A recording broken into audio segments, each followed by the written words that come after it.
ಪಿತೃವಾಕ್ಯ ಪರಿಪಾಲನೆಗಾಗಿ ನನ್ನವರು ವನವಾಸವನ್ನು ಕೈಗೊಂಡಾಗ ಹಠವನ್ನು ಹಿಡಿದು ನನ್ನವರ ಜೊತೆ ಹೋದವಳೆ ನಾನು. ಆವಾಗಲೂ ನನಗಿಂತಹ ನೋವುಗಾದಿದ್ದಿಲ್ಲ. ಈ ಗೊಂಡಾರಣ್ಯದಲ್ಲಿ ನನ್ನವರು ನನ್ನ ಜೊತೆಗಿಲ್ಲದಿದ್ದರು ನನ್ನೆರಡು ಕಂದಮ್ಮಗಳನ್ನು ಕಂಡು ಸಂತೋಷವನ್ನು ಪಡುತ್ತಾ ಇದ್ದೆ.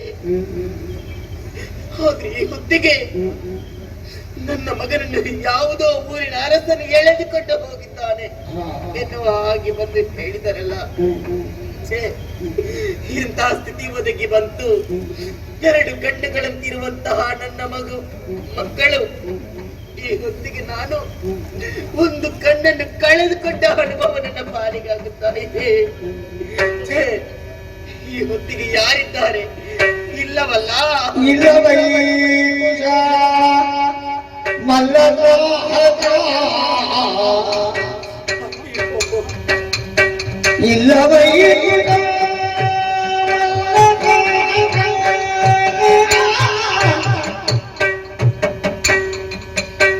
ಎಲ್ಲಿ ಕೈಗಿದ ಬಲ್ಲವರು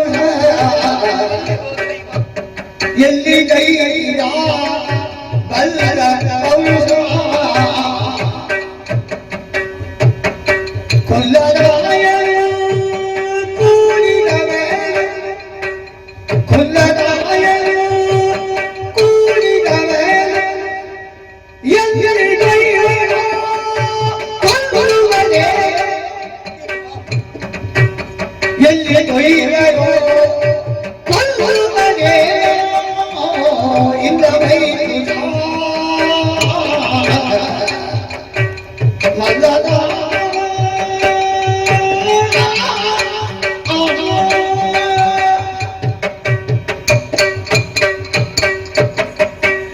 ಎಲ್ಲಿದೆ ಸಂತೋಷ ನನಗೆ? ಇಲ್ಲೆಲ್ಲಿದೆ ನನಗೆ ಸಂತೋಷ? ಸಂತೋಷವನ್ನು ಕಿತ್ತುಕೊಂಡಲ್ಲ ವಿಧಿ. ನನ್ನೆರಡು ಮಕ್ಕಳ ಮುಖದಲ್ಲಿ ನೋಡಿ ಬಂದಂತಹ ನೋವುಗಳನ್ನು, ನಡೆದಂತಹ ಘಟನೆಗಳನ್ನು ಎಲ್ಲ ಮರೆಯುತ್ತಾ ಬಂದವಳು ನಾನು. ಆ ಮಕ್ಕಳ ಮುಖದಲ್ಲಿ ಆ ಸಂತೋಷವನ್ನು ಕಂಡು ಸಂತೃಪ್ತಿಯನ್ನು ಪಡೆಯುತ್ತಾ ಇದ್ದೆ ನಾನು. ಆದ್ರೆ ಈ ಹೊತ್ತಿಗೆ ನನ್ನ ಮಗನನ್ನು ಕಳೆದುಕೊಂಡ ಮೇಲೆ ಎಲ್ಲಿದೆ ನನಗೆ ಸಂತೋಷ? ಇನ್ನೆಲ್ಲಿ ನಾನು ಸಂತೋಷವನ್ನು ಅನುಭವಿಸಲಿ? ಯಾರಲ್ಲಿ ಹೇಳೋಣ ಈ ವಿಷಯವನ್ನು? ಗುರುಗಳಲ್ಲಿ ಹೇಳೋಣವೇ? ವರುಣ ಲೋಕಕ್ಕೆ ಯಜ್ಞ ನಿಮಿತ್ತವಾಗಿ ಹೋಗಿದ್ದಾರೆ. ಯಾವಾಗ ಮತ್ತೆ ಆಶ್ರಮವನ್ನು ಸೇರಿಕೊಳ್ಳುತ್ತಾರೋ ಏನು ನಾನರೇ. ಹಾಗಂತ ನನ್ನ ಜೊತೆಗೆ ನನ್ನೊತ್ತಿನಲ್ಲಿ ಇರುವವ ನನ್ನ ಮಗ ಕುಶ, ಅವನು ಈ ಹೊತ್ತಿಗೆ ಕಾಣುತ್ತಾ ಇಲ್ಲ. ಎಲ್ಲಿ ಹೋದ ನನ್ನ ಮಗ? ಅಯ್ಯೋ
ಸವಿತ್ತುಗಳನ್ನು ತರುವಂತಹ ಉದ್ದೇಶದಿಂದ ನಾನು ಕಾಡಿಗೆ ತೆರಳಿದವ.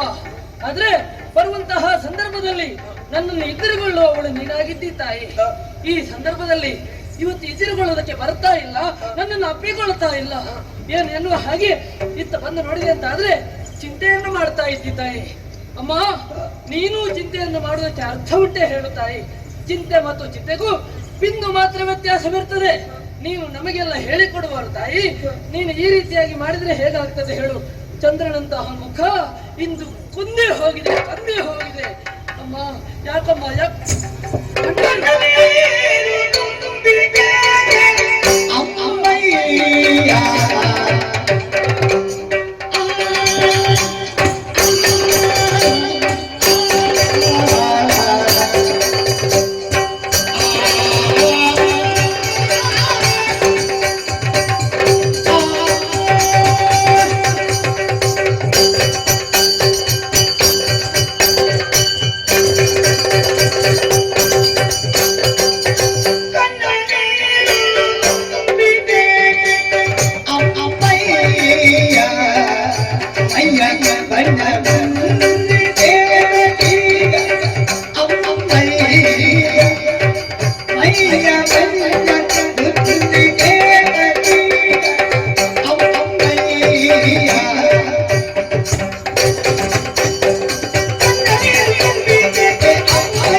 ಬದಲಾಗಿ ಕೆನ್ನೆಯ ದಂಡೆಯ ಮೇಲೆ ಕಣ್ಣೀರನ್ನೇ ಸುರಿಸ್ತಾ ಇದ್ದಿ. ಕಣ್ಣೀರು, ನಿನ್ನ ತಂದಂತಹ ಕಣ್ಣೀರನ್ನು ಕಂಡು ಸಹಿಸುವುದಕ್ಕೆ ಸಾಧ್ಯ ಉಂಟೆ ತಾಯಿ ಹೇಳು?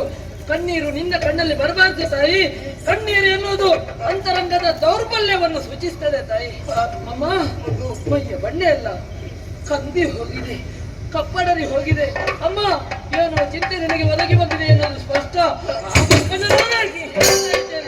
ನಿನಗೆ ಬಂದಂತಹ ಚಿಂತೆ ಏನೆಂದು ಹೇಳು, ನಾನು ಪರಿಹರಿಸ್ತೇನಮ್ಮ.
ಇನ್ನು ಪ್ರಶ್ನೆಗಳಿಗೆ ಸಮರ್ಪಕವಾದಂತಹ ಉತ್ತರವನ್ನು ನಾನು ಈ ಹೊತ್ತಿಗೆ ಕೊಡಬೇಕಾಗಿದೆ ಮಗನೇ. ಏನಾಯ್ತು ಹೇಳಮ್ಮ? ತಮ್ಮ ಎಲ್ಲಿದ್ದಾನೆ?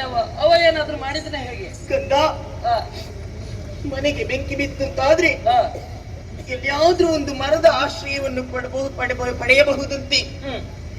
ಹಾಗೆ ಮನಸ್ಸಿಗೆ ಬೆಂಕಿ ಬಿತ್ತಂತಾದ್ರೆ ಉಪಶಮನೆಯಾಗುವುದಕ್ಕೆ ಸಾಧ್ಯವೇ ಇಲ್ಲ ಮಗನೇ.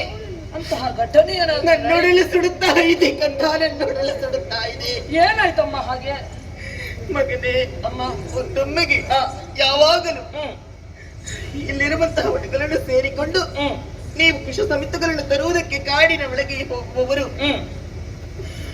ಈ ಹೊತ್ತಿಗೆ ನೀನಿರ್ಲಿಲ್ಲ. ಒಂದು ವೇಳೆ ನೀನಿರುತ್ತಾ ಇದ್ರೆ ಇಂತಹದೊಂದು ಘಟನೆಗಳು ನಡೆಯುತ್ತಾ ಇರ್ಲಿಲ್ವೋ ಏನು ಮಗನೇ? ಅಂತಹ ಘಟನೆ ಏನಾಯ್ತಮ್ಮ? ನಿನ್ನ ತಮ್ಮ ನಮ್ಮವರನ್ನು ಸೇರಿಕೊಂಡು ಕುಶ ಸಮಿತಿಗಳನ್ನು ತರುವಂತಹ ಉದ್ದೇಶದಿಂದ ಕಾಡಿನ ಒಳಗೆ ಹೋದನಂತೆ ಮಗ.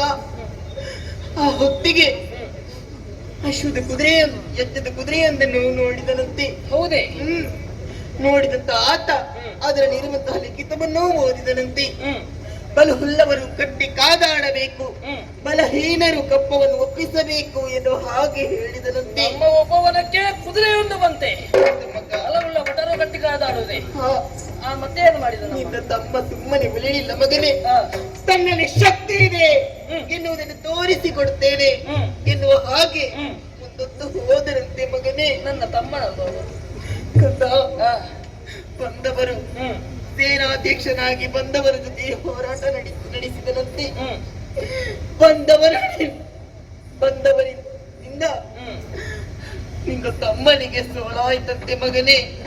ಕೊಂದವರು ಯಾವ ಊರಿನವರು, ಯಾವ ಅರಸನು ನಾನರಿಯ ಮಗನೇ. ರಥದಲ್ಲಿ ಎಲ್ಲಿ ಕುಳ್ಳಿರಿಸಿ ನಿನ್ನ ತಮ್ಮನನ್ನು ಎಳೆದುಕೊಂಡು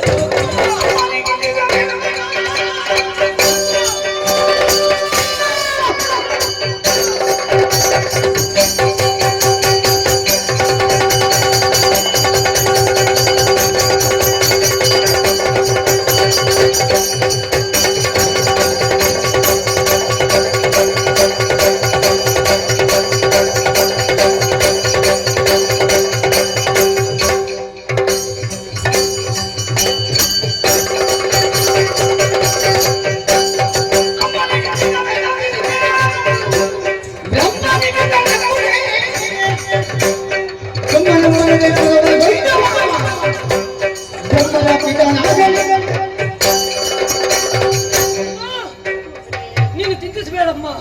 ಇಂತಹ ವಿಚಾರಕ್ಕೆ ನೀನು ಚಿಂತಿಸುವುದು ಒಳಿತಲ್ಲಮ್ಮ. ಬ್ರಹ್ಮ ಲಿಪಿಯನ್ನು ಯಾರೊಂದಿಗೂ ಮೀರುವುದಕ್ಕೆ ಸಾಧ್ಯ ಉಂಟೆ ಹೇಳು? ನಮ್ಮ ತಮ್ಮನನ್ನು ಕಂಡಂದವ ಆ ಬ್ರಹ್ಮನ ಪಿತರಾದ್ರೂ ಕೂಡ ಬಿಡಲಾಗಿದ್ದಾನೋ ಏನೋ.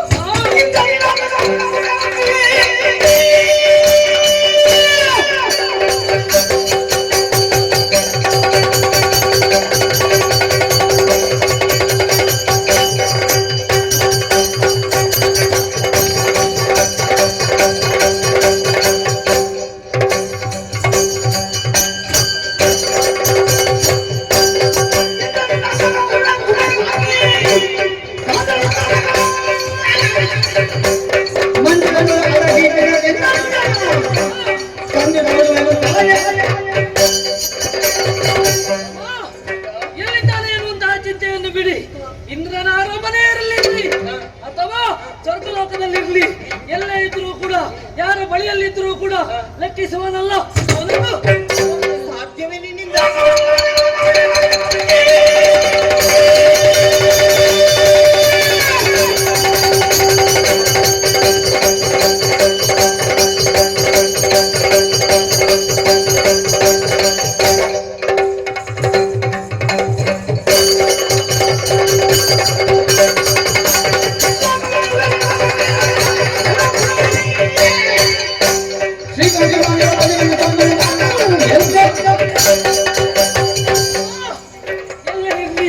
ಬಿಡಲಾರೆ, ಬಂದುದೆಲ್ಲವೂ ಬರಲಿ, ಆದ್ರೂ ಯೋಚಿಸಲಾರೆ.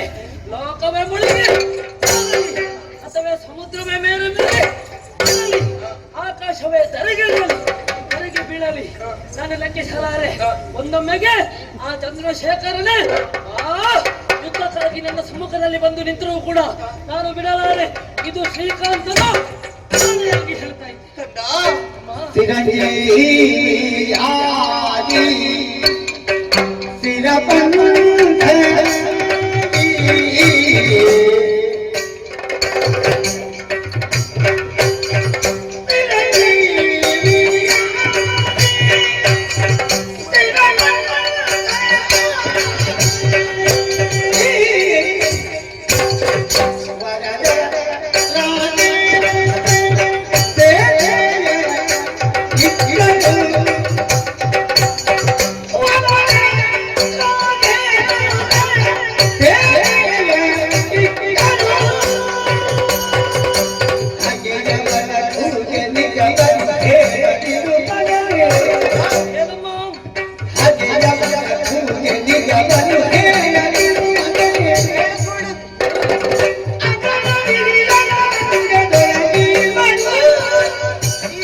ಹೇಳಿ ಹಾ. ತಮ್ಮನನ್ನು ಕರೆದುಕೊಂಡು ಬರುತ್ತೇನೆ ಎನ್ನುವ ಹಾಗೆ ಹೊರಟು ನಿಂತಿಯ ಮಗು. ಹೌದಮ್ಮ.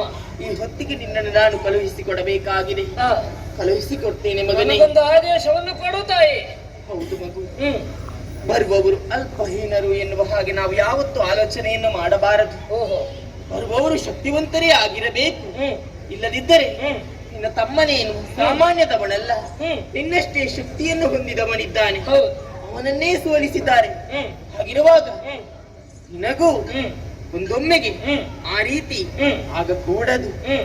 ಅಂತೂತಾದ್ರೂ ಹ್ಮ್. ಜೊತೆಯಾಗಿ ನೀವು ಇರೋರು ಇರಬೇಕು ಮಗನೇ. ಅವನನ್ನು ಬಿಡಿಸಿದ ಮೇಲೆ ನನ್ನ ಜೊತೆಯಲ್ಲೇ ಇರಿಸಿಕೊಳ್ತೇನೆ. ಜೊತೆಯಲ್ಲೇ ಇರಿಸಬೇಕು. ಹಾ. ಮಾತ್ರವಲ್ಲ, ಹ್ಮ್. ಚಿರಂಜೀವಿಗಳಾಗಿ ಹ್ಮ್.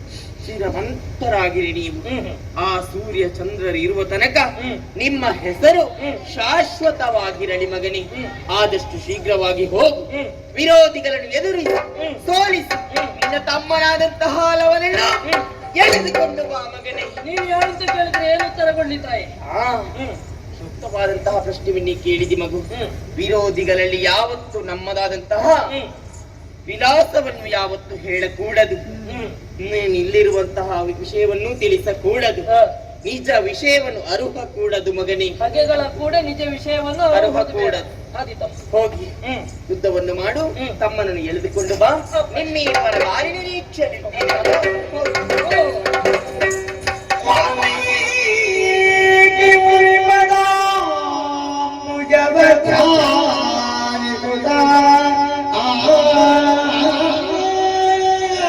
ಧ್ಯಾನಿಸಿದೆ.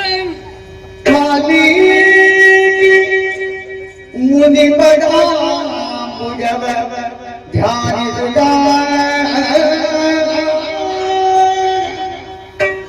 ನನ್ನೆಯೂ ಅಷ್ಟ ದಿಕ್ಕುಗಳಿಗೆ ವಂದಿಸುತ್ತ ನನ್ನೆಯೂ ಅಷ್ಟ ದಿಕ್ಕುಗಳಿಗೆ ವಂದಿಸುತ್ತ ಅಮ್ಮ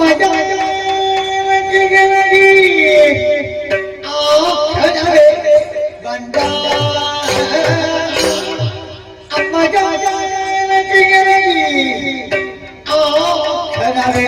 ಬಂದಾಗ ತಮ್ಮ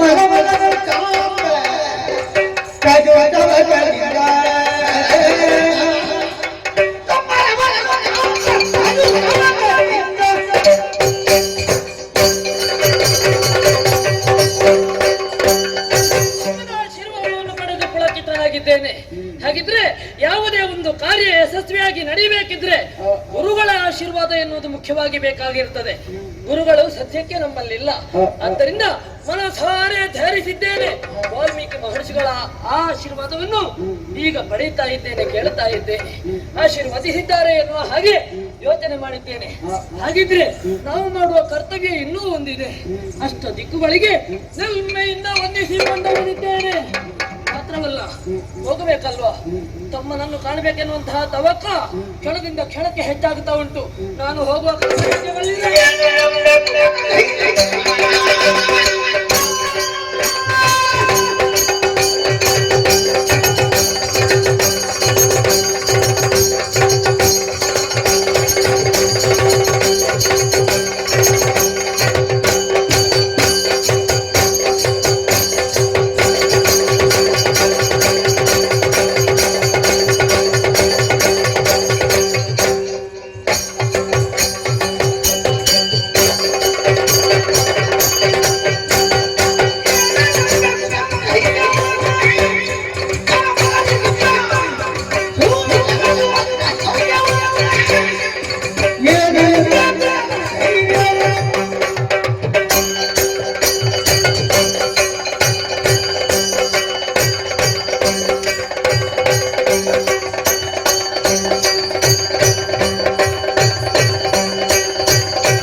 ಬಾಲ್ಯದಿಂದಲೇ ಓಹೋ. ಬಿಡಿಸಿದವನಿದ್ದೇನೆ. ಹಾ. ಮತ್ತೆ ಕುದುರೆಯನ್ನು ಕಟ್ಟಿದ್ಯಾಕೆ?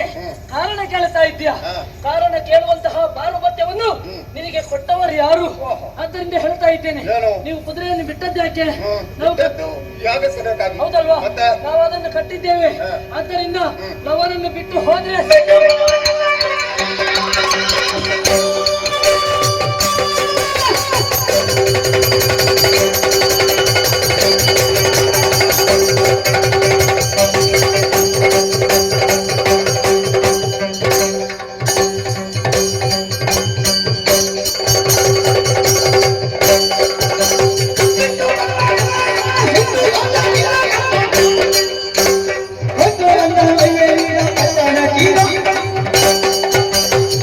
ಮಹೋದರ ಅಂತ ತಿಳಿದಿದ್ದೆ. ಈಗ ಅವನ ಪಕ್ಷವನ್ನು ವಹಿಸಿಕೊಂಡು ಬಂದೆಯೋ, ಬಹಳಷ್ಟು ಮಾತಾಡ್ತೀಯೋ. ಇಬ್ಬರನ್ನು ಕಟ್ಟಿಕೊಂಡಿದ್ದಾರೆ.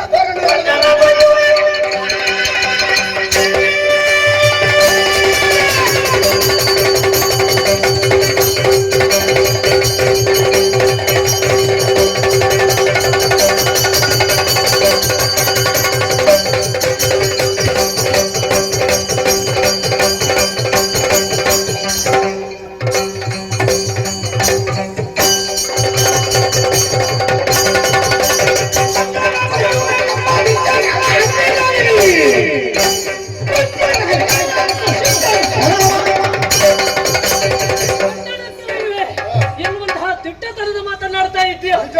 ತಿಟ್ಟತನದ ಮಾತನಾಡ್ತಿದ್ದಾದ್ರೆ ಒಟ್ಟಿಗೆ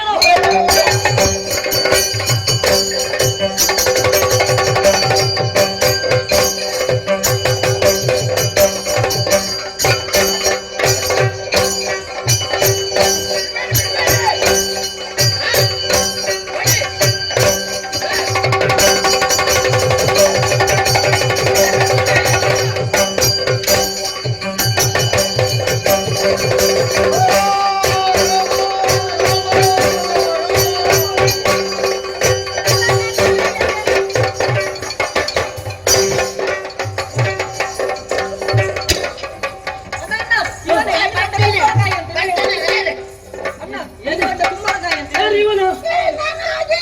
ಮತ್ತೆ ನಿನ್ನ ಅಣ್ಣ ಬರೀ ಪಾಪ ಅಂತ ಹೇಳಿ ನನಗೆ ಹೊಡೆದದ್ದು ಇವನೇ. ಇವನೇ ನೀನು ಹೊಡೆದಿದ್ಯಾ? ಇಲ್ಲ ಇಲ್ಲ ಇಲ್ಲ ನಾನು ಹೊಡೆಯಲಿಲ್ಲ. ಕೈಗೆ ಹೊಡೆದಿದ್ದಾನೆ, ಕಾಲಿಗೆ ಹೊಡೆದಿದ್ದಾನೆ. ಹಾಗೆಲ್ಲ ಮತ್ತೆ ನಿನಗೆ ಅಲ್ಲ ಹಾಗೆಲ್ಲ ಹೇಳಿಕ್ಕಿಲ್ಲ. ನಾನು ಹಾಗೆಲ್ಲ ಹಿಂಸೆ ಕೊಟ್ಟಿದ್ದಾನೆ ಈ ಪಾಪ. ಬರೇ ಪಾಪ ಪಾಪ. ನಾನು ಹೇಳಿದೆ ನೀ- ಬೇಡ ಅವನಿಗೆ ಆ ರೀತಿ ನಾವು ಹಿಂಸು ಕೊಡುವುದು ಏ, ಬೇಡ. ಎಂತದ? ಹಿಂಸು ಏ, ಹಿಂಸೆ. ಅದೇ ಅದೇ ಇದು ಕೊಡುವುದು ಬೇಡ ಅಂತ ಹೇಳಿದೆ. ನೀನು ತಾಗುವೆಯಾ?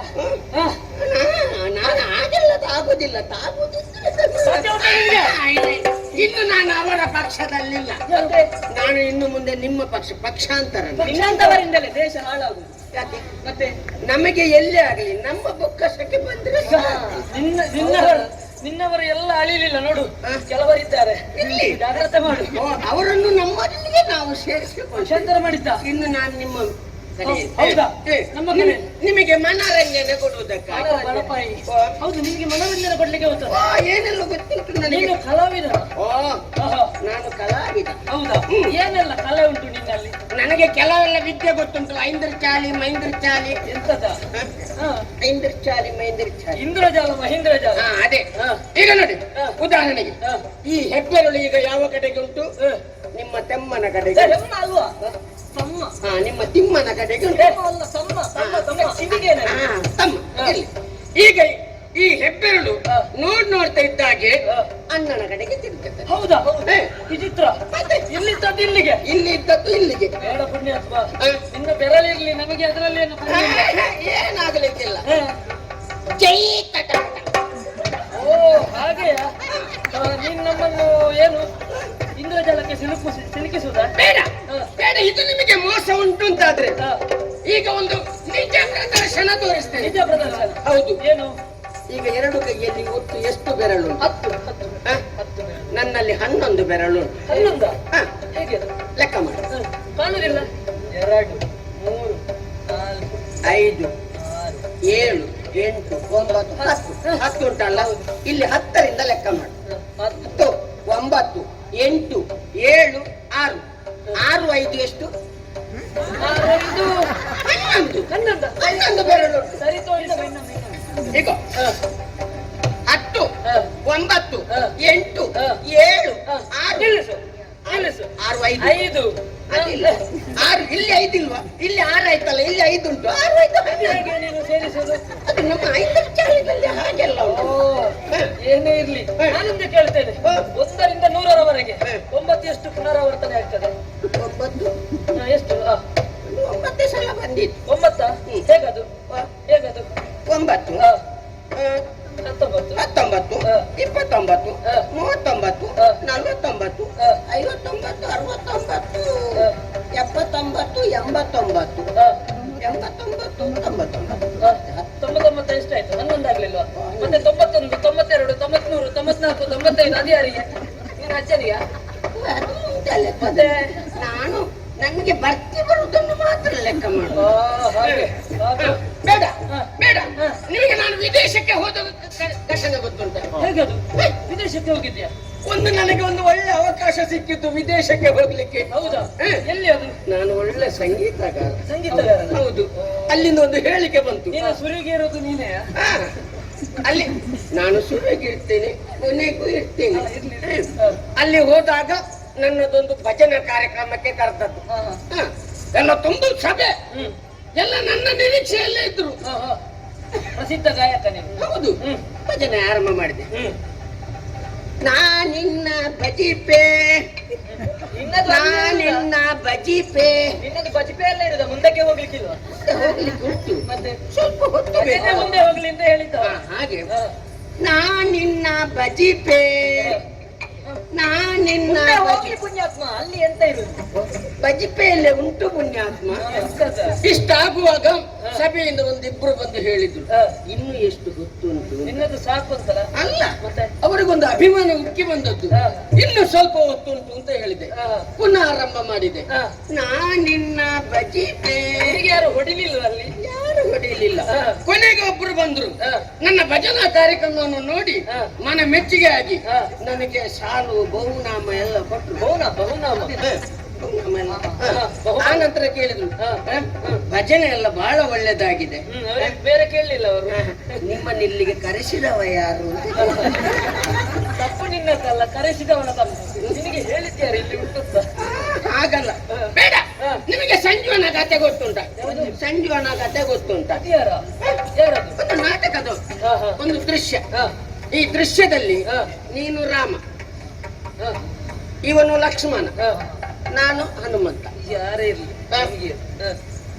ಈಗ ನಾನು ಪಟ್ಟಿ ಮಾಡುವವ, ಹ. ನೀನು ಹಾಗೇಗೆಲ್ಲ ಹೇಳಲಿಕ್ಕಿಲ್ಲ. ಹ. ನಾನು ಪಟ್ಟಿ ಮಾಡಿದಾಗೆ ನೀನು ವೇಷ ಹೋಗಬೇಕು. ಹ. ಹ. ಹ. ಈಗ ಈ ನಾಟಕದಲ್ಲಿ ಲಕ್ಷ್ಮಣ ಸಾಯುವ ದೃಶ್ಯ, ಹ. ನೀನು ಸಾಯಿ. ನಾನು ಸಾಯುವುದಿಲ್ಲ. ನಾಟಕ ಮುಂದುವರಿಬೇಕು, ನೀನು ಸಾಯಿ. ನಾನು ಸೂತ್ರಧಾರ ಹೇಳಿದಾಗೆ ಕೇಳು. ಅಣ್ಣ ಹೇಗೆ ಇವನು ನಂಬುದು? ಇವನನ್ನು ನಂಬಿದ್ರೆ ಹೇಗೆ? ಏನಾಗುದಿಲ್ಲ. ನೀನು ಇಲ್ಲಿ ಮಲಗ್ತೇನೆ. ಅಣ್ಣ ಇದೆಯಲ್ಲ ನೀನು, ಅವ ಇದ್ದ. ನೀನು ಹೆದರ್ಬೇಡ. ಹ. ನೀನು ರಾಮ, ನೀನು ಅಲ್ಲಿ ಇರ್ಬೇಕು. ನಾನು ಹನುಮಂತ, ಆಯ್ತಾ? ಕೆಣ ನಗಡ್ಲಿಕ್ಕಿಲ್ಲ. ಈಗ ನಾನು ಹನುಮಂತ, ಈಗ ಬಾಲ ಉಂಟು. ಹ. ಈಗ ಈಗ ನೀನು ರಾಮನ ಪಾತ್ರದಲ್ಲಿದ್ದಿ. ಈಗ ನೀನು ಹೇಳಬೇಕು, ಹನುಮಂತ ಹೋಗಿ ಲಕ್ಷ್ಮಣ ಮೂರ್ಛಿತನಾಗಿ ಬಿದ್ದಿದ್ದಾನೆ. ಸತ್ತವ ಹೇಳಲಿಕ್ಕಿಲ್ಲ, ನೀನು ಸಾಯಿ, ನೀನು ಸಾಯಿ. ಸೂತ್ರಧಾರ ಹೇಳಿದಾಗೆ ಕೇಳಬೇಕು. ಇದು ಯಥಾರ್ಥ ಅಲ್ಲ, ಇವನ ನಾಟಕ ಇದು. ಈ ನಾಟಕದಲ್ಲಿ ಸತ್ತದ್ದು ನೀನು. ಕಾಲು ನೇರ ಇದು ಸತ್ತ ದೃಶ್ಯ ಅಲ್ಲ. ಹ. ಈಗ ನೀನು ಹೇಳಬೇಕು, ಹನುಮಂತ ಲಕ್ಷ್ಮಣ ಮೂರ್ಛಿತನಾಗಿ ಬಿದ್ದಿದ್ದಾನೆ, ಹೋಗಿ ಸಂಜೀವನ ಕಟ್ಟಿತ ಅಂತ. ಹೌದಾ? ನೀನು ಹೋಗಿ ನೀನೇನೇ ಹೇಳಿದೆ ಅದನ್ನು ತಾವು. ನೀನು ನನಗೆ ಅಲ್ಲ ಹಾಗೆಲ್ಲ ಹೇಳಿಕ್ಕಿಲ್ಲ, ನಾನು ಹೇಳಿದಾಗೆ ನೀನು ಹೇಳಬೇಕು. ಹೌದಾ? ನೀನು ಅಲ್ಲಿ ನಿಲ್ಲು, ಹೇಳು. ಹನುಮಂತ ಹನುಮಂತ ಹ, ದ್ರೋಣಾಚಾರ್ಯಕ್ಕೆ ಹೋಗಿ ಸಂಜೀವನ ಕಟ್ಟಿತ ಅಂತ. ಅದ್ಯಾವ ಕಟ್ಟಿಯ? ಸಂಜೀವನ ಕಟ್ಟಿ ಹೇಳು. ಹಾಗೆ ನನಗೆ ಪುನಃ ಎದುರು ಉತ್ತರ ಕೊಡ್ಲಿಕ್ಕಿಲ್ಲ.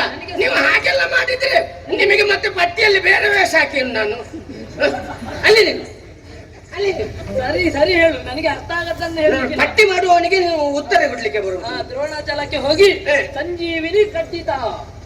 ಆಗ್ಲಿ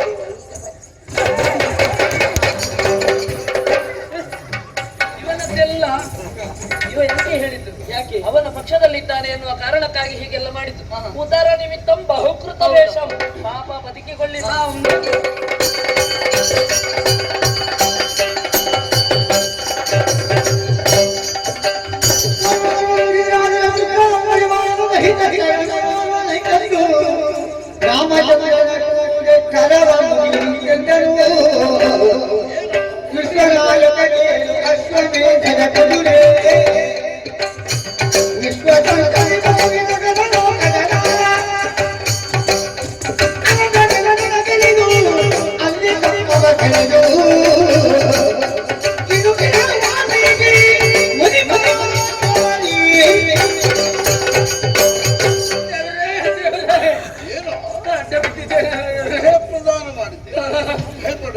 ಭಯದ ವಾತಾವರಣ ಉಂಟಾಗಿದೆ.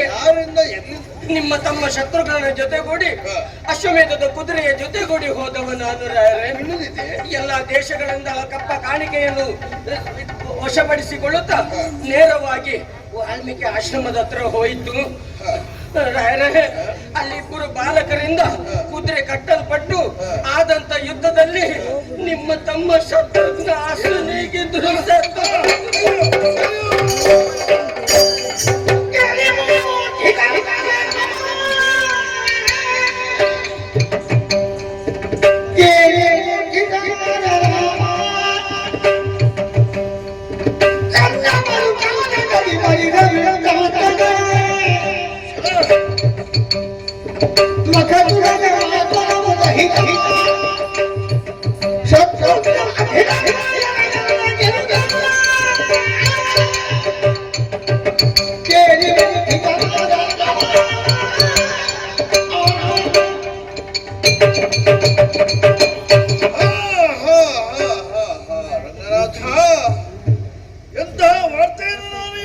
ಕೇಳುತ್ತಾ ಇದ್ದೇನೆ. ಧೂತನಾಡಿದಂತಹ ಮಾತುಗಳನ್ನು ಕೇಳುತ್ತಾ ಕೇಳುತ್ತಾ ಒಂದೊಮ್ಮೆಗೆ ಮೂರ್ಛಿತನಾದವನು ನಾನು ಸಾವರಿಸಿಕೊಂಡು ಮೇಲೆದಿದ್ದೇನೆ. ಈ ತನಕವೂ ಈ ನಾನು ವಿಚಾರವಂತ ಭಾವನೆಯ ಮೂಲಕವಾಗಿ ಈ ರೀತಿಯಾಗಿ ವರ್ತಿಸಿದ್ದಿಲ್ಲ. ನನ್ನ ತಮ್ಮ ಶತ್ರುಹರ ಒಂದೊಮ್ಮೆಗೆ ಹರಸದೃಶನಾಗಿ ಕಾದಾಟವನ್ನು ನಡೆಸುವಂತಹ ಸಾಮರ್ಥ್ಯವನ್ನು ಹೊಂದಿದವು. ಭಾರತದೊಂದಿಗಿನ ಹೋರಾಟದಲ್ಲಿ ಅಸುನಿಗಿದನಿಗೆ ಹಂಬಲ ಸಾಧ್ಯವಾಗಿರುವಂತಹ ಮಾತು ಆವರಿಸಿಕೊಂಡಿದ್ದೇನೆ. ಹಾಗೆ ಅಂತ ನಾನು ಯಾಗವನ್ನು ಮುಂದುವರಿಸಬೇಕಾ ಬೇಡವೋ? ಸರಿ, ಪರಿಹಾರವನ್ನು ಕಂಡುಕೊಳ್ಳಬೇಕು. ತಮ್ಮ ಲಕ್ಷ್ಮಣ,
ಪವಿತ್ರ ಪಾದಕ್ಕೆ ಪ್ರಣಾಮ. ಮಿತ್ರ ಸೌಮಿತ್ರಿ ಈ ಕಡೆ ಮೇಲೆ ಆಜ್ಞೆ ಅಲ್ಲ, ಎಂದಿನ ತಿಂದಲ್ಲ ನಿನ್ನ ಜೊತೆಯಲ್ಲೇ ನಾನು ಇರುವವ, ಯಾವತ್ತೂ ನಿನ್ನನ್ನು ಬಿಟ್ಟಿರ್ಲಿಲ್ಲ. ಅಗ್ರಜ, ನಿನ್ನ ಮುಖ ಕಣ್ಣು ಹೋಗಿದೆ, ಏನೋ ಚಿತ್ತಾರಕ್ಕೆ ಕಾಣುತ್ತಾ ಇದೆ. ಯಾಕಂದ್ರೆ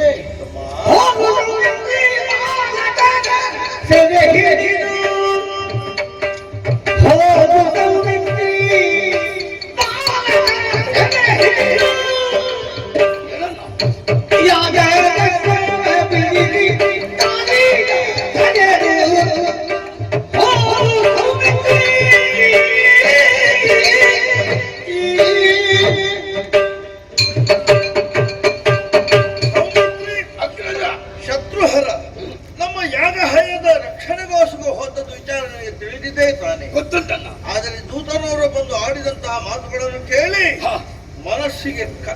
ಕಸಿವಿಸಿಯಾಗಿದೆ. ಏನನ್ನ ವಾಲ್ಮೀಕಿ ಮಹರ್ಷಿಗಳ ಆಶ್ರಮದ ಬಳಿ ಯಾರೋ ಈರುವರು ತರಳರು ನಮ್ಮ ಮಖದುರಗವನ್ನು ಕಟ್ಟಿ ಶತ್ರುಹರನೊಂದಿಗೆ ಕಾದಾಟವನ್ನು ನಡೆಸಿ ಅವರ ಕೈಯಿಂದಲಾಗಿ ಶತ್ರುಹರ ಮಡಿದಿದ್ದಾರಂತೆ. ಅಯ್ಯೋ, ಕೇಳುವಾಗಲೇ ಮನಸ್ಸು ಖೇದವಗೊಳ್ಳುತ್ತಾ ಇದೆ. ಸರಿ. ಹಾಗಾದ್ದರಿಂದ ಈಗಿಂದೀಗಲೇ ಆ ಆಶ್ರಮದ ಬಳಿ ತೆರಳಿ ಆ ಹುಡುಗರೊಂದಿಗೆ ಕಾದಾಟವನ್ನು ನಡೆಸಿ ಅವರನ್ನು ಬಂಧಿಸಿ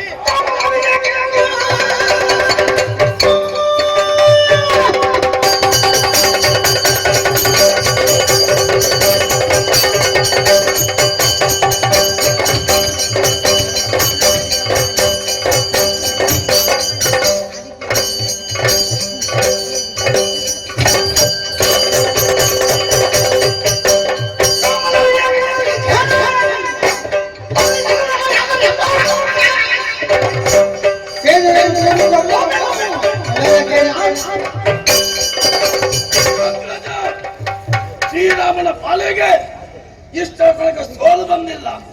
ಇಂದೀಗ 2 ಪಾಲಕರಿಂದ ನಮ್ಮ ಪಾಲಿಗೆ ಸೋಲವಾಯ್ತೆ. ಅಲ್ಲ, ನಿನ್ನ ಜೊತೆಯಲ್ಲೇ ಬೆಳೆದವ, ನೀನೇ ತಂದೆಯನ್ನು ತಿಳಿದವ ನಾನು. ಅಲ್ಲ, ಆಶೀರ್ವಾದ ಮಾಡು. ಆ ಹುಡುಗರಿಗೆ ಬುದ್ಧಿ ಮಾತುಗಳಿ ನಾನು ಬರ್ತೀನಿ. ಸೌಮಿತ್ರಿ, ಮಖದುರಗ ನಮ್ಮ ವಶವಾಗಬೇಕು. ಯಾವುದೇ ಕಾರಣಕ್ಕೂ ಕೂಡ ಸಾವು ನೋವು ಸಂಭವಿಸಬಾರದು. ಆದೀತು. ಶೀಘ್ರವಾಗಿ ಹೋಗಿ. ಮತ್ತೆ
ಯುದ್ಧವನ್ನು ನಿಲ್ಲಿಸಿ. ಯುದ್ಧವನ್ನು? ಹೌದೌದು. ಓಹೋ. ಈಗ ನಮ್ಮೊಳಗೆ ಕಾಲಾಗ ಅಗತ್ಯವಿಲ್ಲ, ಅಗತ್ಯವೇ ಇಲ್ಲ. ಅಣ್ಣನಿಗೆ ಬರುವಾಗ ಧೈರ್ಯದ ಮಾತನ್ನು ಹೇಳಿದ್ದೇನೆ. ಆತನಿಗೆ ಬುದ್ಧಿ ಮಾತು ಹೇಳಿ ಅವರನ್ನು ಮನವೊಲಿಸಿ. ಅಣ್ಣನಿಗೆ ಬುದ್ಧಿ ಹೇಳಿದ್ದೆ? ಅಲ್ಲ, ನಿಮಗೆ. ನನ್ಗೆ? ಹಾ. ನಿನಗೆ ಇಷ್ಟೆಲ್ಲ ಗೊತ್ತುಂಟಲ್ಲ. ಹೌದೌದು. ನಿನಗೆ ಎಷ್ಟು ಸೂಕ್ಷ್ಮ ಗೊತ್ತುಂಟು ಅಂತ ಇವತ್ತು ಗೊತ್ತಾಗ್ತದೆ. ಗೊತ್ತಾದ? ಯಾಕೆ ಗೊತ್ತಾ? ನಿಮಗೆ ಬುದ್ಧಿ ಮಾತನ್ನು ಹೇಳಿ ನಾವು ಬಿಟ್ಟಂತ ತುರಗವನ್ನು ನೀವು ಕಟ್ಟಿ ಹಾಕಿದ್ದೀರಲ್ಲ, ಅದನ್ನು ಬಿಡಿಸಿ ಹೋಗೋದಕ್ಕೆ ಬಂದಿದ್ದೇನೆ. ಅದರ ಮೊದಲು 2 ಮಾತಾಡಿಕೊಂಡು ನಿಮ್ಮಲ್ಲಿ. ಎರಡೇ? ಹೌದೌದು. ಹೆಚ್ಚು ಮಾತಾಡಲಿಕ್ಕೆ ಅವಕಾಶ ಇಲ್ಲ. ಅಣ್ಣ ಬರುವಾಗಲೇ ಹೇಳಿದ್ದಾನೆ, ತಮ್ಮ ಅವಸರವಾಗಿ ಮುಗಿಸ್ಬೇಕು ಅಂತ ಹೇಳಿ. ನಿಮ್ಮನ್ನು ನೋಡಿದಾಗ ಯಾವುದನ್ನು ಮುಗಿಸ್ಬೇಕು ಅಂತ ಹೇಳಿದ್ದಾರೆ? ಮಾತುಕತೆ. ಹೌದೇನೋ? ನಿಮ್ಮನ್ನು ನೋಡಿದಾಗ ನನಗೆ ಕಥಕಾಲದ ನೆನಪಾಗ್ತಾ ಇದೆ. ಕಥಕಾಲ ಅಂತ? ಭೂತಕಾಲ ಅಂತ? ಅಲ್ಲ, ಕಥಕಾಲದ ಮೊದಲಿದ್ದು ವಿಶ್ವಾಮಿತ್ರ ಜೊತೆಯಲ್ಲಿ ರಾಮ ಲಕ್ಷ್ಮಣರು ತಾಟಕ್ಕೆಂದು ಕೊಲ್ಲದ ಸಂದರ್ಭದಲ್ಲಿ ನಾವು ಕೂಡ ಹೀಗೆ ಇದ್ದದ್ದು. ನಿಮ್ಮ ಹಾಗೆ ಹೆಚ್ಚು ಪ್ರಾಯ ಆಗ್ಲಿಲ್ಲ, ವಯಸ್ಸಾಗ್ಲಿಲ್ಲ. ಅದೇ ರೀತಿ ಈಗ ಎಷ್ಟಾಯ್ತು ನಿನಗೆ ವಯಸ್ಸು? ಈಗ ಬಿಡ, ಅದರಲ್ಲಿ ಯಾರು ಲೆಕ್ಕ ಹಾಕ್ತಾರೆ? ಅಮ್ಮನಲ್ಲೇ ಕೇಳಬೇಕು. ಹೌದೇನೋ? ನಾವು ಬಿಟ್ಟಾಗ ತುರಗವನ್ನು ಕಟ್ಟಿ ಹಾಕಿದ್ರಲ್ಲ, ಕಟ್ಟುವುದೇನು ಸಹಜವಲ್ಲ. ಕಟ್ಟಲೇಬೇಕು. ಆದರೆ ಅದನ್ನು ನಾವು ಬರ್ದು ಹಾಕಿದ್ದೇವೆ. ಪುಲ್ಲ ಬಟರು ಕತ್ತಿ ಕಾದಾಡ್ಬೇಕು. ನಿಮ್ಮಲ್ಲಿ ಅಂತ ಶಕ್ತಿ ಇದೆಯಾ? ಅಷ್ಟೇ ಅಲ್ಲ, ನಿಮ್ಮನ್ನು ನೋಡಿದಾಗ ಈ ಪ್ರಪಂಚದ ಬೆಳಕನ್ನು ತೋರಿಸ್ಕೊಟ್ಟಂತ ಆ ಪುಣ್ಯ ಮಾತೆ ಯಾರು? ಈಗ ಪೆತ್ತವರು ಯಾರು ಅಂತ ಬೇಕಾ? ಅದೇ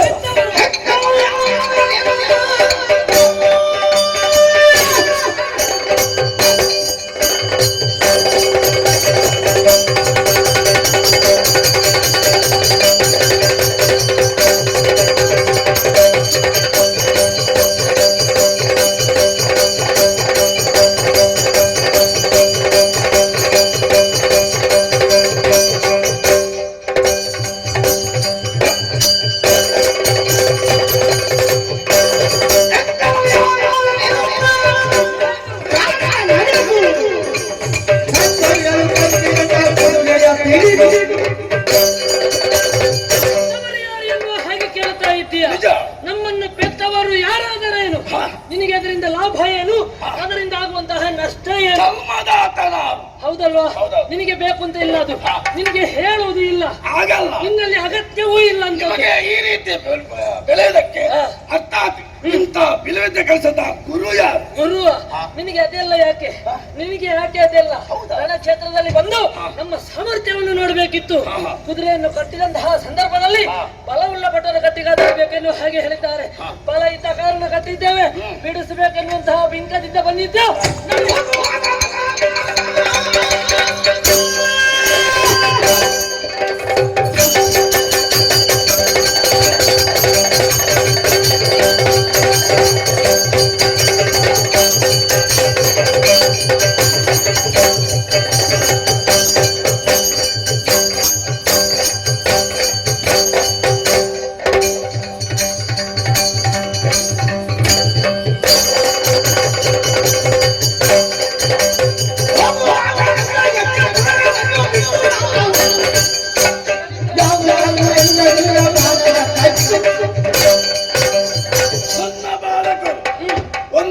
ಮತ್ತೊಂದು ತಿಳಿಲಿಕ್ಕಿಲ್ಲ ಎಂಬ ಭಾವದಿಂದ ನಿಮ್ಮಲ್ಲಿ ಮಾತನಾಡಿದ್ರೆ ಅಪ್ಪಪ್ಪ ಮೊದಲನೇ ಬರ್ತಾನೆ. ಚಾತಸ್ಯ ಮರಣಂ ಧ್ರುವಂ, ಒಂದು ಮರ ಹುಟ್ಟುತ್ತದೆ. ನಿನಗೀಗ ನೆನಪಾಗ್ತದಲ್ಲ? ಯಾಕೆ ಗೊತ್ತುಂಟ? ಮರ ಹುಟ್ಟಿ ಮನಸ್ಸು ನಮ್ಮ ಜೀವನ ಆಗಬಾರದು.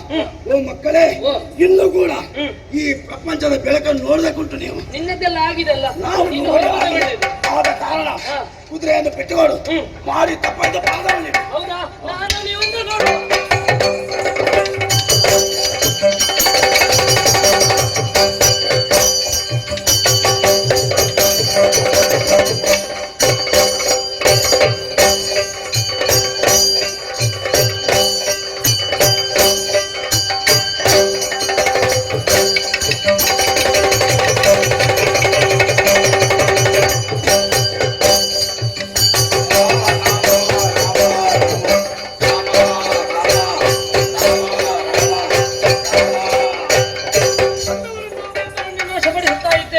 ಇನ್ನು ಯಾರು ಬರ್ತಾರೇನು ಅಂತ ನಿರೀಕ್ಷೆಯಲ್ಲಿ.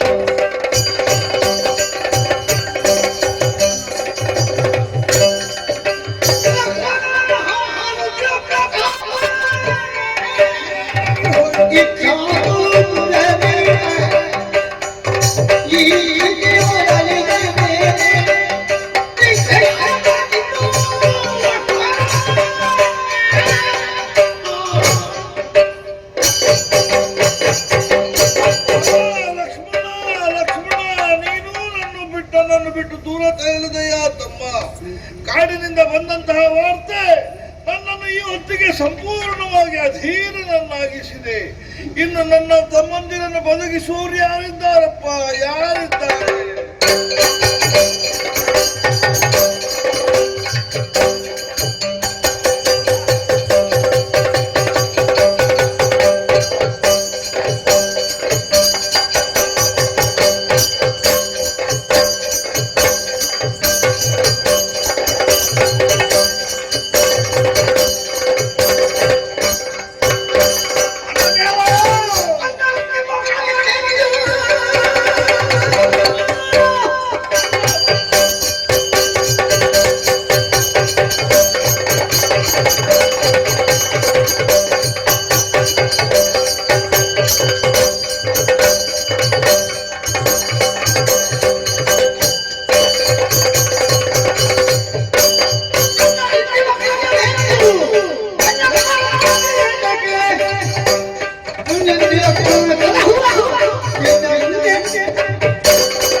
ಈಗ ಬಂದು ನೋಡಿದ್ದಾದ್ರೆ ತಲೆಯನ್ನು ತಗ್ಗಿಸ್ತಾ ಇದ್ದಿ, ಕಣ್ಣೀರು ಸುರಿಸ್ತಾ ಇದ್ದೀನ.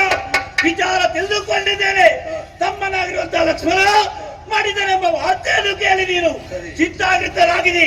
ಅಣ್ಣ, ಪುಣ್ಯ ನಿಧಿಯಾಗಿದ್ದ ಲಕ್ಷ್ಮಣಿಗೆ ಯಾವತ್ತು ಸಾವು ಬರೋದಕ್ಕೆ ಸಾಧ್ಯ ಉಂಟೆ? ಕೇವಲ ನಾಡ ಜನರು ಬಂದು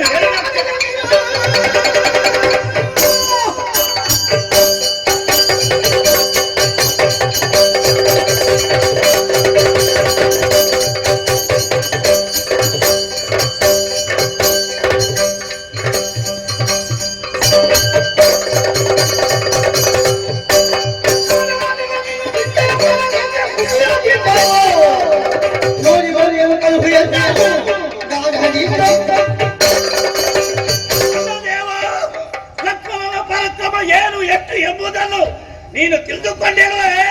ನಾಡ ಜನರು ಬಂದು ಹೇಳಿದ ಕ್ಷಣದಲ್ಲಿ ಅದನ್ನು ನೀನು ನಂಬಿಬಿಟ್ಟಿ.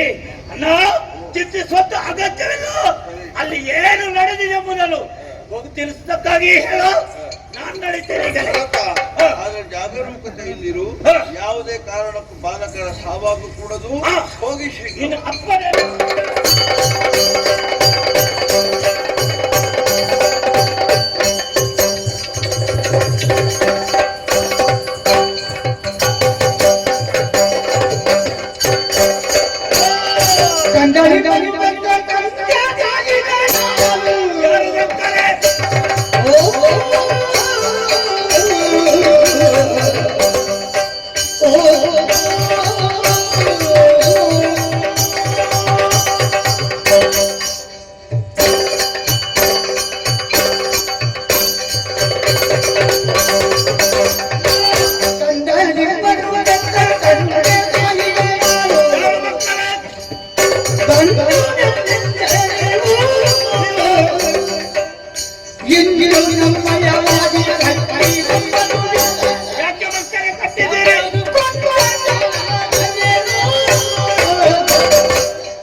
ಹೇಳ್ತಾ ಇದ್ದೇನೆ ಮಕ್ಕಳೇ. ನಿಮ್ಮನ್ನು ನೋಡುವಾಗ ನೀವು ಸಾಮಾನ್ಯರಲ್ಲ, ಕ್ಷತ್ರಿಯ ಅಂಶದಲ್ಲಿ ಹುಟ್ಟಿದ ಅರಸು ಮಕ್ಕಳಂತೆ ಕಾಣುತ್ತಾ ಇದ್ದೀರಿ ಮಕ್ಕಳೇ. ಅದಕ್ಕಾಗಿ ನಿಮ್ಮಲ್ಲಿ ಯುದ್ಧವನ್ನು ಮಾಡುವುದಕ್ಕೆ ಬಳಸುವೆ. ಯಾಕೆ? ನಿಮ್ಮಲ್ಲಿ ಯುದ್ಧವನ್ನು ಮಾಡಿದ್ರೆ ಏನಾದ್ರು ಅಪ್ಪಿತಪ್ಪೆಲ್ಲಿ ಆದ್ರೂ ಪೆಟ್ಟು ಬಿದ್ರೆ ನಾಳೆ ನನ್ನ ಮೇಲೆ ಅಪವಾದ ಬರ್ತದೆ. ನೀನು ರಕ್ಕಸನಾಗಿ ಮಾತಾಡ್ತಾ ಏನು?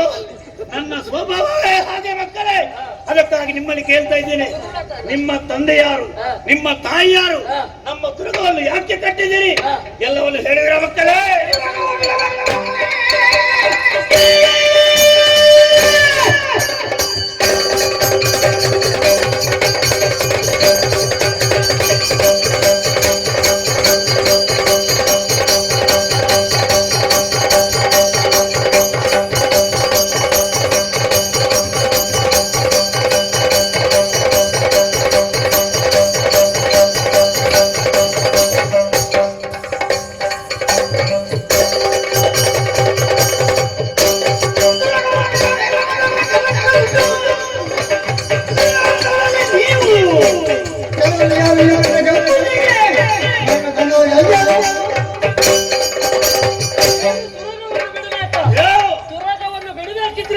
ಕೆಲವು ಕೆಲಸಗಳುಂಟು. ಯುದ್ಧ ಮಾಡಬೇಕು ಮಾತ್ರವಲ್ಲ. ರಕ್ಕಸ ಅಂತ ಹೇಳಿದ್ ಯಾಕೆ? ತುರುಳರ ಹಾಗೆ ನಮ್ಮ ಸ್ವಭಾವ ಹಾಗೆ. ನಾವು ತುರುಳತನದಿಂದ ನಮ್ಮ ಪರಿಚಯವನ್ನು ಕೇಳ್ತಾ ಇದ್ದೇನೆ. ಅದು ಬೇಕು. ಬಂದವರಿಗೆಲ್ಲ ಇದೇ ಆಯ್ತಲ್ವಾ? ನೀ ಯಾರು, ನಿನ್ನ ಅಪ್ಪ ಯಾರು, ಅದು ಬೇಕು. ಅಮ್ಮ ಯಾರು, ನಿನಗೆ ಯಾಕೆ ಯಾಕೆ ಬೇಕು? ಮತ್ತೆ ನಿಮ್ಮ ವಿಚಾರ ತಿಳಿದ್ರೆ ಒಮ್ಮೆ ನಿಮ್ಮ ಏನು ಸಂಗತಿ ನಿಮ್ಮ ಮಕ್ಕಳಾಟಿಗೆ ಈಗ ತಿಳಿದುಕೊಂಡಿದ್ದೇನೆ. ಎತ್ತಿಗೆ ಹಾರಬಾರ್ದು, ಮಕ್ಕಳು ಮಕ್ಕಳಕ್ಕೆ ನೋಡ್ಬೇಕು, ದೊಡ್ಡ ತವರಾಗ ಮಾಡಬಾರ್ದು ಈಗ ತಿಳಿದುಕೊಂಡಿದ್ದೇನೆ. ಅಲ್ಲ, ನಿನಗೆ ನಮ್ಮ ಪರಿಚಯವೇ ಬೇಡ. ಯಾಕೆ ಗೊತ್ತಾ? ಈ ಸಾಯುವವರಿಗೆಲ್ಲ ಯಾರ ಕೈಯಿಂದ? ನಿಮ್ಮ ಕೈಯಿಂದ ನಾನು ಸಾಯಿದ ಅಲ್ಲ. ಇಷ್ಟು ಸಣ್ಣ ಉದ್ದ ಚೋಟು ಉದ್ದದ ಅಂದ್ರೆ ಹಾಗಲ್ವಾ? ಅದರ ಪರಿಣಾಮ ಏನಾಗ್ತದೆ ಹೇಳಲಿಕ್ಕೆ ಸಾಧ್ಯ ಇಲ್ಲ. ಆದ್ದರಿಂದ ಹೇಳುವುದು, ಏನನ್ನು ಇದುವರೆಗೆ ಬಂದವರು ನಿಮ್ಮವರು ಯಾರಿದ್ದಾರೆ ಬಲಾನ್ವಿತರು ಎನ್ನುವ ಹಾಗೆ ಏನು ಓಲೆಯಲ್ಲಿ ಬರ್ತಿದ್ದು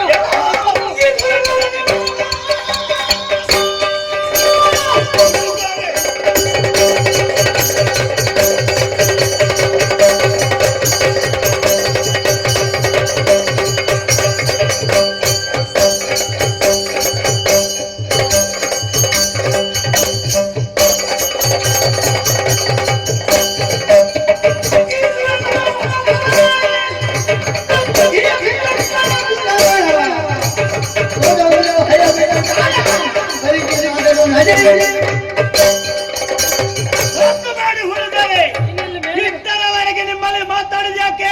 ಸಣ್ಣ ಬಾಲಕರೆನ್ನುವಂತ ಮಮಕಾರ ತೋರಿಸಿದ್ದೇನೆ. ಸ್ವಲ್ಪ ಮೆಲ್ಲ ಮಾತಾಡು ಸಲುಗೆ ಕೊಟ್ರೆ ಬಹಳ ಮಾತಾಡ್ತಾ ಇದ್ದಿ. ಏನು ನನ್ನಲ್ಲಿ ಯುದ್ಧ ಮಾಡಿ ನೀವು ಜಯಿಸಬಹುದು ಯೋಚಿಸಿಕೊಂಡೆಯ? ಬಿಸಿ ಆಗದೆ ಬೆನ್ನೆ ಕರಗುದಿಲ್ಲ. ಹೌದಾ? ಸರಿಯಾಗಿ ಬಾರಿ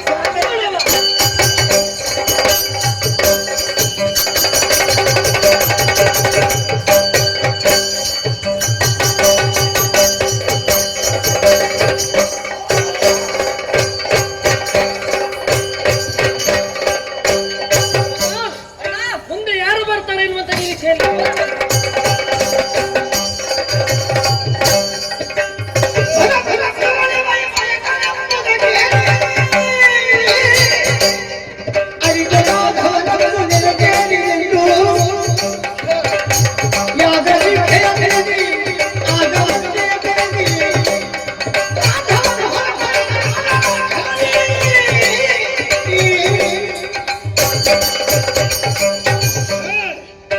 ಎಂತಹ ವಾರ್ತೆಯನ್ನು ಕೇಳಿದೆ ನಾನು. ಭರತನೂ ಸಂಗರದಲ್ಲಿ ಮೈಮರೆತು ಹೋದನೆ, ಅವನು ಅಳಿದನೆ. ಒಬ್ಬೊಬ್ಬ ನನ್ನ ಸಹೋದರರಿರುವವರನ್ನು ಅವರು ಇರುವರು ಬಾಲಕರು ಮಾಡಿಸಿದ್ದಾರೆ ಅಂತಾದರೆ ಅವರ ಧೀರತೆ ಶೌರ್ಯತೆ ಎಷ್ಟಿರಬಹುದು ಎನ್ನುವುದನ್ನು ನಾನು ಅಳೆಯುವುದಕ್ಕೆ ಸಾಧ್ಯ ಇದೆ. ಹಾಗೆಂತ ಸಹೋದರರನ್ನೆಲ್ಲ ಕಳೆದುಕೊಂಡ ಮೇಲೆ ನಾನು ಈ ಯಾಗದಲ್ಲಿ ಮುಂದುವರಿಯುವುದರಲ್ಲಿ ಯಾವುದೇ ಅರ್ಥ ಇಲ್ಲ. ಹಾಗಾದ್ದರಿಂದ ಯಾಗ ದೀಕ್ಷಾ ಬದ್ಧನಾಗಿದ್ದಂತಹ ನಾನು ಅದನ್ನು ಹೊರ ಬಂದಿದ್ದೇನೆ. ಪ್ರತ್ಯಾಮ್ನಾಯ ಪದ್ಧತಿಯಂತೆ ಗುರುಗಳಾದಂತಹ ವಸಿಷ್ಠರಿಗೆ ಯಾಗವನ್ನ ಮುಂದುವರಿಸುವಂತಹ ಹೊಣೆಗಾರಿಕೆಯನ್ನು ನೀಡಿದ್ದೇನೆ. ನಾನು ಇಲ್ಲಿರುವುದಲ್ಲ, ಬದಲಾಗಿ ಆಶ್ರಮದ ಬಳಿಗೆ ಹೋಗಿ ವಿಚಾರವನ್ನು ತಿಳಿದುಕೊಳ್ಬೇಕು. ಜಾಂಬವ ಹನುಮಾದಿ ಕಪಿಗಳೆಲ್ಲರೂ ಕೂಡ ನನ್ನನ್ನು ಸೇರಿಕೊಳ್ಳಿ. ಕೋದಂಡ ಪಾಣಿಯಾಗಿದ್ದೇನೆ, ಚತುರಂಗ ಸೇನಾ ಸಮೇತ ನಡೆಯುತ್ತೇನೆ.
ಏನನ್ನು ನೋಡ್ತಾ ಇದ್ದೇನೆ?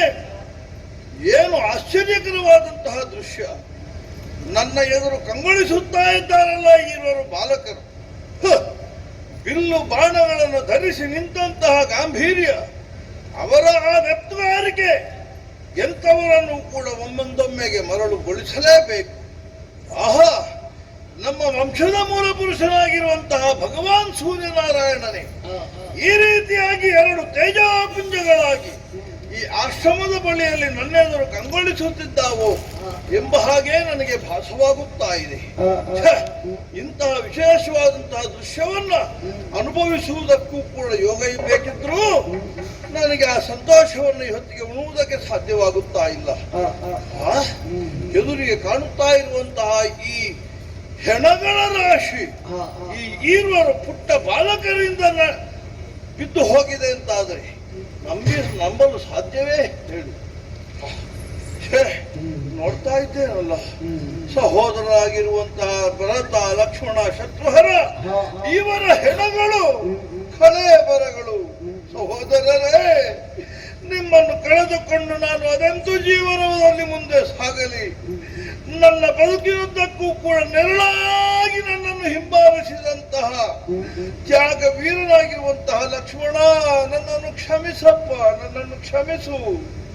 ಭರತ, ನನ್ನ ಹೆಸರನ್ನು ಹೇಳಿಯೇ ನೀನು ಅಯೋಧ್ಯೆಯನ್ನು ಆಳಿಕೊಂಡು ಬಂದವನು. ನಿನ್ನ ತ್ಯಾಗದ ಬುದ್ಧಿಯನ್ನು ಅದೆಂತೂ ಅಳೆಯಲಿ ಹೇಳು, ಅದೆಂತೂ ಅಳೆಯಲಿ.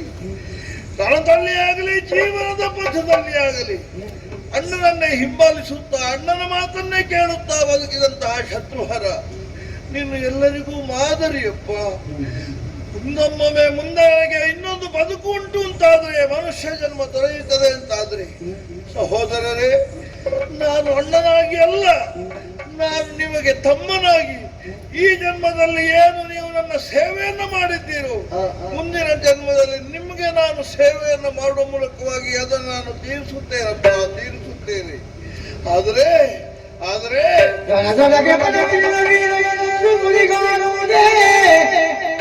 ಎಲ್ಲಿಯೂ ಹೆಣದ ಮಯವೇ ಮಯವೇ ಮುನಿವಾಣಿ ಆಸಮಡಿ ಗುಣಕ್ಕೆ ಹುಡುಗೆ ಕ್ಷಣದಿ ತನ್ನಯ ಕೆನಗೆ ತನ್ನಯ ರಾಜನೀತಿಗಳ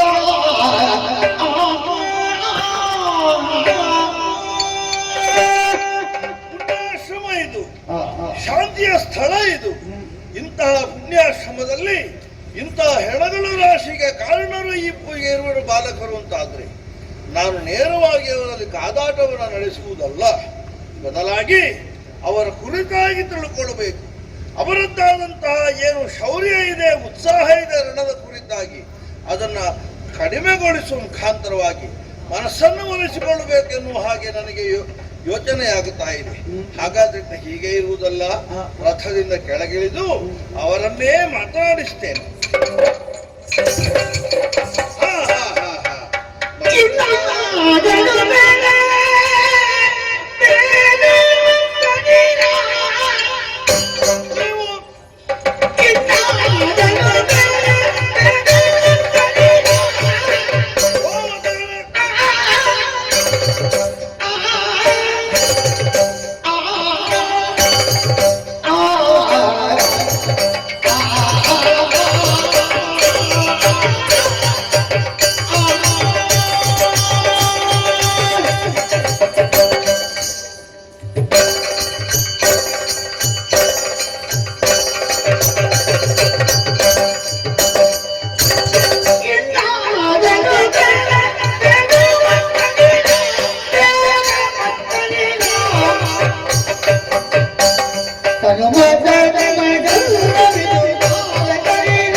ಯಾವುದಕ್ಕೆ ತಡೆ? ನಿಮ್ಮದ್ದಾದಂತಹ ರಣೋತ್ಸಾಹ ಸರಿಯೇ ನಿಮ್ಮ ಈ ವಯೋಮಾನಕ್ಕೆ.